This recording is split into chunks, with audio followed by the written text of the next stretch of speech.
Sa panahon ng latest news. Diyaron sa tuloy niya Pag-asa Mactan, pinagi ni Sir Manny Jan Agbay. Sir Manny, good morning. Yes, good morning sa Sir Yelog. Sumamasukin tigpaminaw. Ako kanina itong latest weather update para karong adlaw, January 11, 2025. Ang shoreline ang mga pinaka-apekto din sa Visayas dito sa Southern Luzon.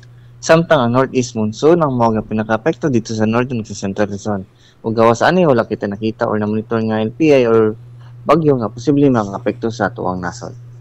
Ug para sa tong forecast weather condition, sa sunod nga 24 oras ang tibok Metro Cebu lakip na ang tibok probinsya sa Sugbo kay makasanati og madagumon nga kalangitan nga nay mga kadag-kadag ng mga pag-ulan ug mga panog og kilat tungod aning shoreline. Samtang hinay ngadto sa kasarangan nga hangin nga nagagikan sa silangan ngadto sa amyan nga silangan ang mopaslabi dinhi sa Central Visayas. Ginambalod sa atong karagatan, malinaw ngadto sa kasarangan ang mga pagulod. Dinhi sa Sugbo atong dagat ni oras kini alas 3:28 sa kadlawon ug motawag kini unyang alas 8:23 sa gabi. Temperatura dinhi sa Sugbo karong adlaw 26 kadto na 31 degrees sentiggrado. Atong sunrise unyang alas 6:05 sa buntag. Ug mo lang ka natong latest weather update gikan diri sa Butang Pag-asa kini si Manny Nagbay. May buntag, happy weekend. Salamat Sir Manny, happy weekend sa Pag-asa Mactan. Okay sir, good morning.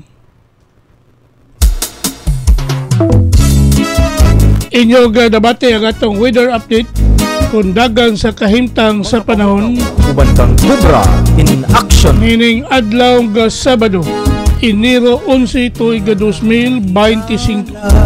Pinagi ni Sir Manny Jan Agbay, ang atong weather specialist gikan sa Pag-asa Mactan. Sa panahon ng latest news. Salamat ni Sir Manny Jan Agbay o mayong buntag sa Pag-asa Mactan.